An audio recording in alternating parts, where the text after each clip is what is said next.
Хэдийгээр Жэхон гэрлийн гişгүр чадвараа идэвхжүүлсэн ч түүнийг амархан гүйцэж чадахгүй байна. Эцэст нь хар хэрэг Жэхон баггүй залтайг сонссон ч энэ нь түүний төсөөлөөс дасны хүлээн зөв. Жүн бурхтад саад болох чадвартай гэж хэмдэж хэлсэн нь үнэн байсныг хар хэрэг хүлээн зөв. Хар хэрэг түүнийг энэ дарна гэж хэлсэн ч манай хүү зөвөнлийн хүч түүнийг хамгаалж байгаа тул доод түвшний бурхад яг одоо аль чадахгүй гэдгийг ойлгожээ. Мөн тэрээр ялалт байгуулахын тулд зөвөнлийн хүчийг өөрийн талд ашиглаж чадна гэдгийг ойлгов. Жэхон сэлэм барин урагшаагүйсэн ч хар хэрэг ийм энгийн дайрч түнгээр ажиллахгүй гэдгийг сануулв. Урд сэлэмжээ хүний дайрчдыг удаашруулдаг гэдгийг хар хэрэг мэдж байсан ч жүн гинжээрээ хамгаалалтад бэлтгэж хар хэрэг зөвс хамааран гисэн орлоо. Гэвч жүн сэлмээрээ дайрсангүй харин сав гараараа дайрч хийв. Энэ дайрт хар хэрэгний маскыг хагалж хойш шидэв. Энгийн нэг хүн өөрийгөө доромжлон дайрсан доор нь хурч хорсолтойгоор буцаж дайр харгүй. Гэвч манай хүү түүний хот сэлмээрээ хаав. Зай барьсны хадараа манай хүү шидэд эдлэн олдуур чадвараа идэвхжүүлж нийтхэн саяг холборсов. Тэрээр энэ зэвсгийг анх удаа ийм нөхцөж байж ашиглахыг хүсээгүй ч өөр сонгогдгүй болжтой. Хотхыг хараад хар хэрэг цочирджээ. Учир нь жүн хотог ашигладаг.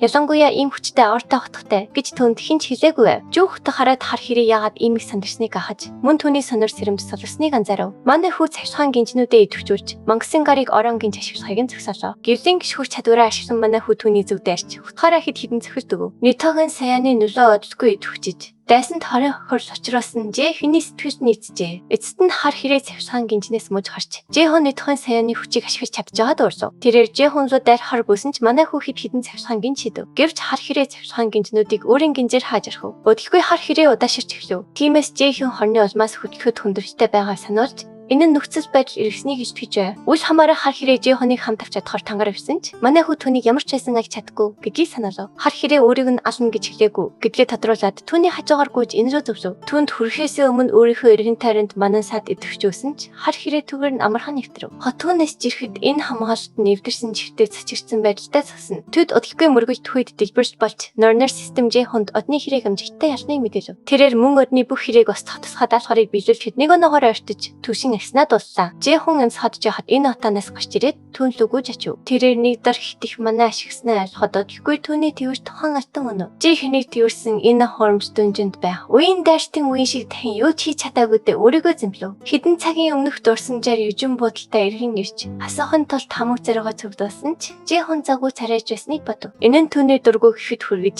зүгээрс аатай хамт наадан дэвчих талаар бодогдуулжээ. Өөр нь хурж эцэст нь энэ рүү мессеж бичиж наадан дэвх хэсгийг нь асуухад энэ хэдийн гарсан гэдгийг хэлээд хүчээр очив. Энэ гадагшаа хавар гардаг. Ихэвчлэн бодтой дөө хийдэг тул зүнг авчээ. Эцэст нь түүнд санаа зовтгүй гэж мессеж бичин дараа намтдан эпхээр ярихад энэ зөвшөөрөв. Хэсэг хугацааны дараа Южин Жэхон энэ хоёр хизээч гадагшаа гардаггүй. Атлаа яг нэг өдөр гадуур гарсан хачирхалтай санагдав. Тэд хамтдаа гадуур гарсан байж магадгүй гэж гинт бодогдсон. Энэ Жэхоны дэргэд цангирсан байдалтай харагдчихсан бүх мөчүүдийг дурсаж эхлэв. Тэрээр ихэндээ тэдний хамт явсан гэдэгт эргэлзэж байсан ч эцэстээ тийм байгаасаа гэж хүсэхгүй хагаа анзаарав. Одоо цагт Жэхэн ядсандаа болоод Инагийн бие түвшин амарч байна. Дүнжин шалгалтын үеэр түүнийг аюулд ороход өөрөө ямар ч тас болж чадаагүйгээ энэ дурсав. Жэхэн түүнийг хамгаалахын тулд маш их хичээсэн ч тэдэнд лүү дайрсан хүн хэн байсныг гайхаж мөн Жэхэн түүнийг таньдаг болчтой анзаарав. Үүнээс гадна энэ хүн хоромж дүнжинд илрүүлсэн манаатай ижил төстэй манаатай байв. Тиймээс ямар нэгэн холбоо байгаа эсэхэд эргэлж байлаа. Эцэст нь тэрээр эргэлзэн байж толгойг нь ширхэхэд манай хүү сэрэв. Түүнийг дээш харахад царай нь бие биетэйгээ түн ойрхон зайтай болж энэ нь хоёуланг нь ихэд сандрагав. Манай хүү зөвхөн ичтэй энэн сэвшээд мөрөн дээрээ амраасан нь хол илэрхийлв. Бага зэрэг засарсны дараа манай хүү инээд хандан тэднийг тасалдуулахаас өмнө өөрт нь юу хийх гэж ясныг гадарч байгаагаа хэлв. Тэрээр буруу байж магадгүй гэдгээ хүлээн зөвшөөрөөд өөрт нь хэрэг чухал зүйл байгаа тул сонсохыг хүсв. Үгийг гүйцээж амтхаас өмнө энэ хорогоороо аим хааж хариулт нь ямар ч байсан одоо сонсоход бэлэн биш байгаа тул өөрөө чийжгүй хайхгүй. Түүнд бага зэрэг хугацаа хэрэгтэй бөгөөд хийх ёстой зүйлсээ дуусч нь хүлээж чадна гэдгийг хэлв. Нүдэнд нь нулимс цэрийн өрсөж энэ тухай дараа ярьцъя гэж санаж болгослоо. Манай хүү үүнд тимч таатай босоогоо болтойгаараа нүүрэн дээр нь 50 нулимсыг нь арчив. Хэсэг хугацааны дараа Жэхон битгхийн өрөөнд огрын нарийн бүлэгтэй тосдов. Тэрээр тэдний дайртыг болтон зайлсхийж хит хитэн цавсгаангийн шидэв. Тусдаж байхдаа энэгийн асуултад яагаад хариулж чадаагүйгээ гайхаж байв. Тэрээр энэ өөрийг нь сонирхдаг гэдгийг аль хэдийн мэдчихсэн атлаа яагаад ийм үйлдэл гаргаснаа бодож байлаа. Хэрв тэр хуурамч итгэж найдвар төрүүлбэл энэ нь инэд ямар их зовсонтой байхыг мөн ухаарав. Бодолд дарагтан сатаарсныг нь ашиглан нэг огрын хавлын эсийг нь бичлэхээр дайсан ч манай хүү болтон зайлв. Даалгаврын нэхэц дэвшлийн үр дүнд түвшин нь өссөн тухай норнер систем Жэхонд мэдээлв. Жэхон салхины дайралтаар огрыг хол шидэхэд түүнийг хязгаарч байсан ханыг одоо мэдэрч чадах болсны систем мэдэгдэв. Энэ нь ямар учиртайг манай манай хүү сайн ойлгоогүй ч хаяа өдөхвэ хажууд нь гарч ирэн удахгүй ойлгохоос гэдгийг хэлв. Тэрээр зүг рүү насгаж ирээд үүнийг хийж чадна гэдгийг хэлв. Тэгээд Жэхүнгийн яагаад ийм сайхан сэтгэл гаргаж байгааг нь ашигнаа асууж.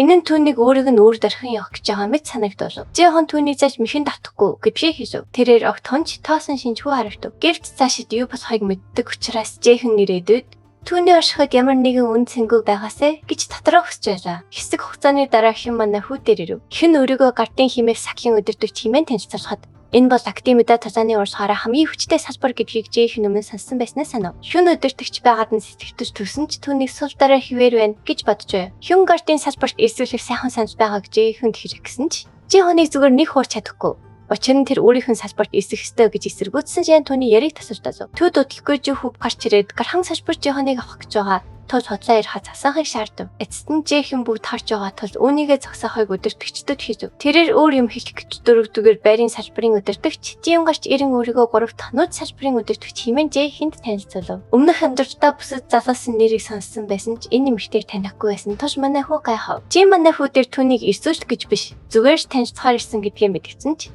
Жэхэн түнд илүү 50 мөд ирж уулзах хэрэгтэй байсныг хэлв. Хачирхалтай Жин хэрэгтсэн бол аюултай байх байсан гэж хэлв. Үүний дараа шилбэл сэрэгчэд дахин маргалдаж өгсөн ч Жэхэн ямар нэгэн бүлгэмд эсэх бодлого байгаагаа тэдэнд тодорхой хэлв. Гайхширсан хүн түнээс яах гэж байгааг нь асуув. Тэрээр Жэхэнийг юуны шав гэдгийг мэдж байгаагаа хүлээн зөвшөөрсөн ч бүлгэмдээс нь туслахгүй.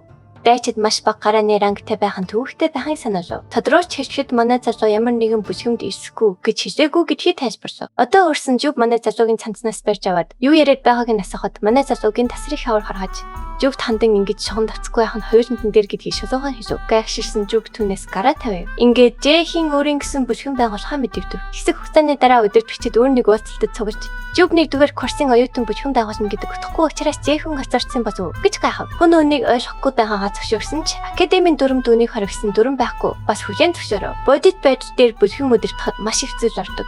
Бөгөөд давхлах сорогч эсвэл багшийн тусламжгүйгээр амжилтад хүрэх боломжгүй. Учираас энэ нь бараг боломжгүй зүйл гэдгийг тэр бас мэдж байв. Гэхдээ цорын ганц асуудал нь Жэхэн үүнийг үнэхээр бүтээж магадгүй юм. Яагаад гэвэл бүлгэн байгуулахад хамгийн чухал зүйл бас холбоо суулжээ.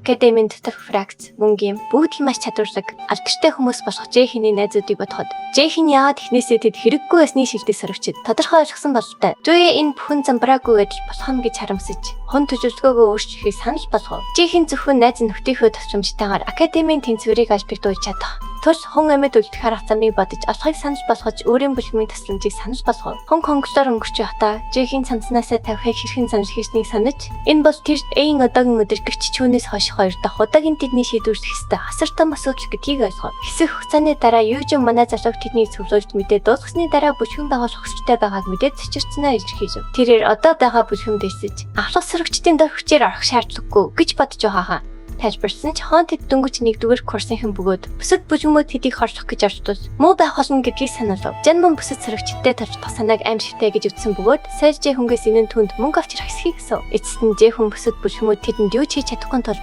тэд зөвхөн хангалттай хүчтэй болоход хангалттай гэдгээ тэдэнд амлав. Ширээ тойрон богинохон засагчны дараа инаа ямар ч байсан зүгээр гэдгээ дурдж хэрэг Жэхэн үнийг сайн санаа гэж үзвэл Жи бас хамт явахаар тохирцов. Жэхэн өөрийг нь тоосонгүй гомдолсон сайл оноо авахгүй бол бүгд өсөж өгөх гэж байгаа учраас их мөнгө олох гэж байгаа эсгээд дахин асуув. Анги тус бүрийн шилдэг сөрөгчдөд өгсөн оноо болон лотосд сонгогдсноор манай залуугийн авсан оноогоор тэр дор хаяж хэдэн 100 мянган оноотой байгаагаа тэдэнд амлав. Энэ нь түүнийг сэтгцэн өвчтөн гэж нэрсэн сэргийг гайхшруулсан боловч Южин түүнийг тийм баян ачаа нэг ч удаа хоолоор дарч байгаагүйд нь гайхав. Үүний улмаас Сэ өнөө орой гадар хоолно гэж мэддэг. Тиймээс Жэхэн түүнийг яагаад тэдэнтэй хамт гадар хоолох болсон бэ гэж асуув. Тэрээр эргэжүүлж бас энэ академид байх болно гэдгийг сануулж түүний дээр гарсан ур чадварын улмаас өөр ямар ч бүжгэмд очих боломжгүй гэдгийг сануулв. Жэхэн түүнийг захирах тухайга ярих болохын тулд даруй захирах ур чадвараа ашиглаж эндхийн гişүүд бүгд тэнэг мангарууд учраас тэдний хуурч мөчлөхөд амархан байх болно гэж бодож байснаа хөлхий түүнд толгоо. Түүний амнаас гарсан үгсэд тэр өөрөө цочирсан бөгөөд ширээний ард сууж байсан хүмүүс ч мөн адил гайхширсан сэгж Жэхэн дурсаалав. Гэсэн хэдий ч Жэхэн залуус тэд бүгд авьяастай бөгөөд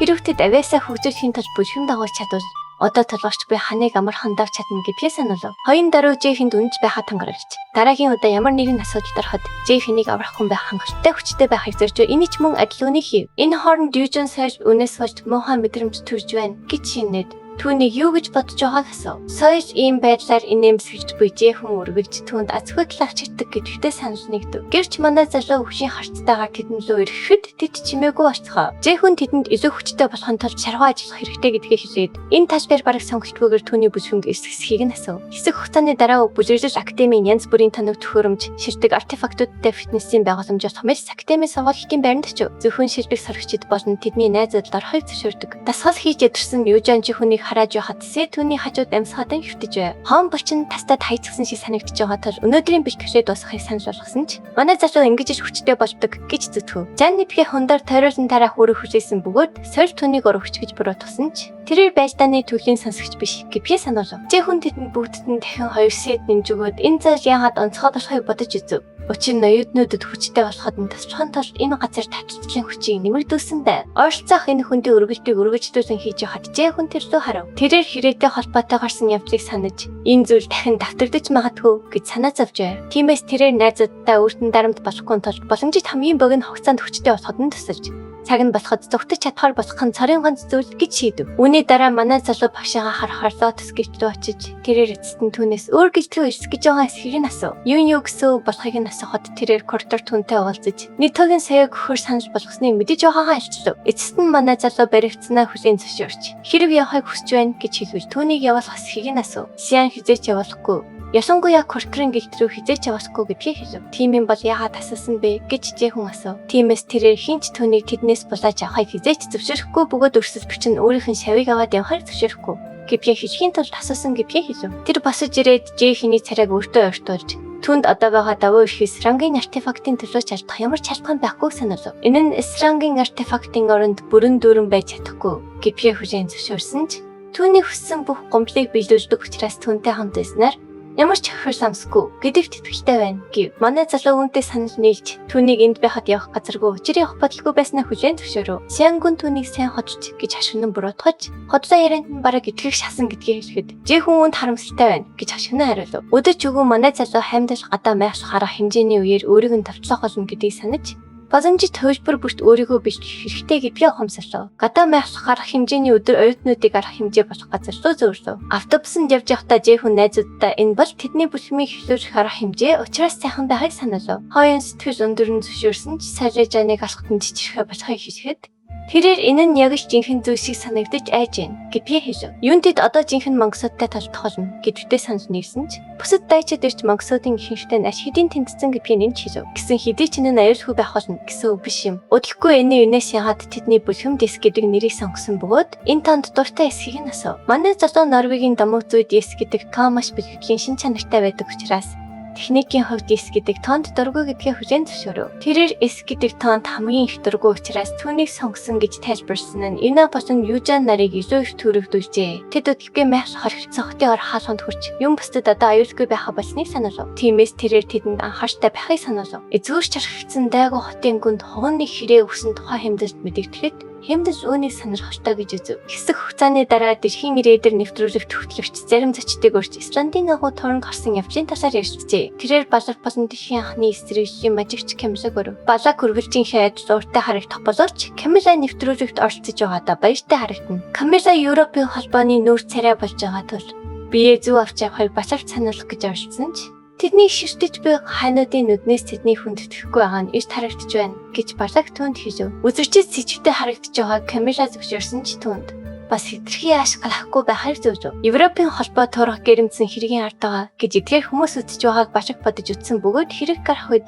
турханы ихийг эзэмшижсэн тул энэ нь нутаг учиртай. Өнөөдөр хэрэгжих сэдв бол Исландын агуу турхын саяхны дээрэм гэдгийг хүчрэгчүүд ихвээ зарцахад балаг бухимдаж харин Камила түүнийг тавьшруулахаар хатгав. Цаашиж бол 2S зэрэгчийн рейдер яагаад турхаа хамгаалж чадаагүй юм бол мөн дэлхийн хамгийн хүчрхэг гэрддэг Европын холбоо яагаад тургаар төрүүлж нэвтэрч чадаагүй юм бэ гэж хөтлөгч асуув. Энэ хоёр зүйл бол хүмүүсийн эрч буй гол зүйл гэдгийг тэрээр хэлээд энэ талын бодлоо хуваалцахыг хүсв. Эцэст нь Камила тэд хангалттай чадваргүй байсан гэдгээ хүлээн зөвшөөрөөд өөр юм ярьсангүй. Турхын эрхийг олсныхаа дараа рейдийг амжилттай дуусгана. Гэдэгтээ маш их түлхтэй байсан ачаа Юбрухаар эвснийг хөтлөгчөд хэлээсв. Энэ удаад Балак хариулв. Тэрээр төрөнгөжлөгчийн талаар сонссон эсхийг хөтлөгчөөс асуухад холбоо амжилтгүй болсон мэрэгчлийн шалгалтыг давж Туран трейд хийсэн гэх тэр хүмүүн үү гэж тэрээр өчтөөр хэлв. Гэсэн хэдий ч хүмүүс үннийг хүсэж байна гэж тэр хэлсэн Баскийг бухимдуулж түүнийг худал ярьж байна гэж үзэж байгаа эсхийг түүнээс асуув. Түүний царай хоёр хот хөтлөгч айж имэсэн боловч Камила Баскийг дэмий зүүж ярих болохыг сануулв. Үл хамааран Баск камер руу асгаж очиод бүх дэлхийг анхаартай сонсгохыг хэлв. Тэдний хан нөмрөгт химээ очсон төрөмгөлөгч маш хүчтэй байсан бөгөөд түүнтэй Камила хоёр нийлж давчсан ч тэр яаж чадхаар хүчтэй байсныг тэрээр тайлбарлав. Тэрний бүтлгүүдлийг шүүмжлэхийн оронд удахгүй дахин гарч ирэх нь гарцаагүй төрөмгөлөгчийн талаар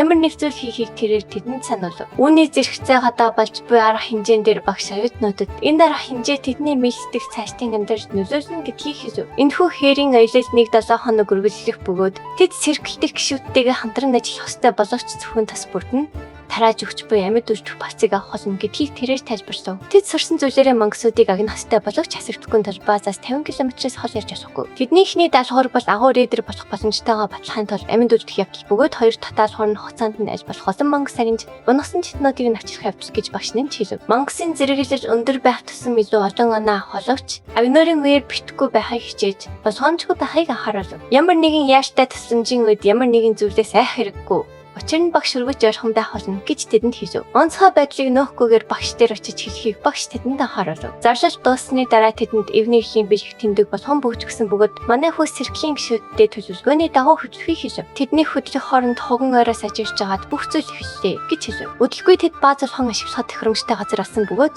Жон тэнд дарагчтай өндөр зэрэглэлийн мангасуудаас зайлсхийж чадна гэж үзжээ. Гэсэн хэдий ч сойр энэ газар чавж яж магадгүй гэж дуртаад иймэрхүү өөр амьсгал дургүй гэдгийг хэлв. Чавжин тэмдэрхийх дургүй байх хэрэггүй гэж Жон түнд зөвлөсөн ч шавч бас хамгийн муухай зүйл гэж хэлээд сойр түүнийг дугай хай шаардав. Тэд дахин хэрэгждэж эхэлсэн бөгөөд Жон шүний ард нөхдөв. Манай хүү эцэст нь тэдийг зогсоод санар сэрэмжтэй байхыг анхааруулв. Тэд мангасуудын давталгааны улмаас төвжигдэж хашигдсан хотод байна. Гэсэн хэдий ч Жон тэд дахин олон оноо цуглуулж их хэмжээний зармаг авч ач хоёр хүссэн ресторанаар орох байх гэж найджээ. Тэрээр хоолны тухай ярьж байхдаа Жейхэн мөр шиг нь баяртай харагдахгүй байгааг анзаараад чимээгүй болжээ. Энэхүү арга хэмжээ бусад зарим хүмүүст ялангуяа шинэ оюутнуудын дунд хамгийн дээд талд нь байгаа тэдэнд тэмч хэцүү биш байгаа талаар манай хүү бодож байна. Гэсэн хэдий ч тэдний энд толгор хамгийн аюултай байсан бол хиймдэж юм. Тиймээс хиймдэж ирнэ гэдэгт итгэвчтэй байгаа тул манай хүү анхаарсаа алдахгүй хар шийдэв. Энэ мөн түүнийг бодоод завгүй байгааг анзаарсан бөгөөд ямар нэг зүйл болоогүй гэж манай хүү түнд хэлв. Гэтэл хоёрын энэ болон Жейхнийг өмнө нь хэрэгжсэн юм шиг санан байгаад ямар нэг юм болоо юу гэж асуув. Амралтын өдрөөр ямар нэг зүйл болсон эсхийг тэрээр асуусан ч юу яриад байгааг нь энэ түүнээс ямар ч илэрхийлэлгүйгээр асууж юу ч хэлсэнгүй. Зарим хүмүүс тэдний зүгээрч байгаа сойр хөдөлгөөр тэдэнд төхөө өгсөн бөгөөд Жейхэн тэдэнд дургүй хүмүүс соёлын төлөө ирсэн дах гэж хашгинжээ. Соёл үнийг зөвшөөрөөд өөрийгөө хариуцсан гэж амласнаа Жейхэн сануулв. Тиймээс тэр амлалттай хүрхийг сануулв. Жейхэн түүнийг хариуцсан гэж ярихад энэ болон Южон нар цачирдаж энэ нь юу гэсэн үг болохыг гайхацгаа. Бусдыг тусдаанд бэлтгэхийг манай хүү хэлээд одлгүй Сид нэртэй сэркэл тэднийг амь өсгөн бөсчөлдөд оруулав. Соёл Сид сэркэлтэй байсан бөгөөд түүнийг өөрийн сэркэл рүү орохыг Жон хүссэн тул тэр тэднийг хүлээж байсан юм. Жейхүнийг авьяастай гэдгийг мэдж байсан ч тэд одоо шинхэн гэдгээ соёл эсэргүүцэж байсан юм. Шинэ сэркэлийг бодвол илүү олон оноо авах боломжтой хүмүүстэй Сид сэркэлтэй нэлээд сэтгэл хангалттай тэрээр тайлбарлав. Гэсэн хэдий ч Жейхэн түнд том зүйлийг харж чадахгүй байгааг хэлээд Сидийн гишүүдийг найзууд гэж үздэг эсхийг нь асуув. Тэд найз гэхээсээ илүү бизнес төн шүжиг гэдгээ тэрээр тайлбарлав. Гэтэн Жейхэн гинт бичгийн бөмбөрцөг гэдэг шийдэл гаргаж ирээд соёлыг өвчтөд толцдож чаддаггүй. Зөвхөн өдөртөг цаг ялцах гэж тэнд байдаг. Гэж Мөсөн ярьж буй сэрклийн гишүүдийн дуу хоолойг тавлуулав. Тэд бүр хинэн төрүүлж түнтэй үерхээ булаалдаж ихсний сансаад соёл маш их уурсав. Үл хамааран соёл жанаас түнд их хэмжээний цалин өгөхийг асуухад тэрээр түүнийг гүйцэтгүүлээс хамаарна гэж хэлв. Одоо цагт Сид сэрклийн өдөртөгч Жон гишүүнийг нь хулгайлж чад амьд үлдэж чадна гэж батсан эсхийг Жонаас асуув. Гэвч Жон шин оюутны ойнуурын үеэр хэрхэн яригдж байснаа мартсан эсхийг түүнээс асуув. Жон зүгээр санар сэрэмж алдснаа хэлээд бүгдийнх нь эсрэг ганцаараа ярьж чадахгүй гэдгийг санаалав. Жейхэн гэрлийн бөмбөрцөг үсгэн орчныг гэрждүүлээд Жон ганцаараа биш гэдгээ хэлв. Мөн тэд бүгдээрээ нэрж давталсан ч тэдний хэнийг ч дийшгүй гэдгээ тодорхой ойлголов. Соёл бол туршил хийх чадвартай хамгийн авьяасрах хүмүүсийн нэг гэдгийг Жон ойлгож байсан бөгөөд түүнийг багтаа эсвэлхэн их эрсдэлтэй гэдгийг мэдж байсан ч үүнийг таасангүй. Хэсэг Гэрцний эцэст жам манай хүүд хандан хүчтэй байж олооч тэр болж дөнгөж шинхэн гэдгийг хэлв. Жо хүмүүстэй манай хүүг алхаар ташаахад тэд сэлмээ далайн дарсан боловч манай хүү ярьж хөдсөнгөө. Гэтэл хоёрын хамгаалалтын хүчээр нэмэгдүүлдэг байхлагдсан хамгаалалт хэмээх хүч чадвараа идэвхжүүлж дайчдын давталгааг хаа. Үүж явж улам өрчинжиж эвсэгтэй мөч ортож байна. Дараагийн хэсэгт бүх зүйл эргэлт хийн. Дараагийн хэсгийг бусдаас төрүүлж хамгийн ихэнд үсгийг хүсвэж тэрэгцэн Тэтгэврийн банкны данслуу 5,000 төгрөгийн хандив хийгээрэй. Тэгвэл дараагийн хэсгийг тань нин даруй гаргаж өгье. Таалагдсан бол лайк дарж согсоо маань заавч бүртгүүлээрэй.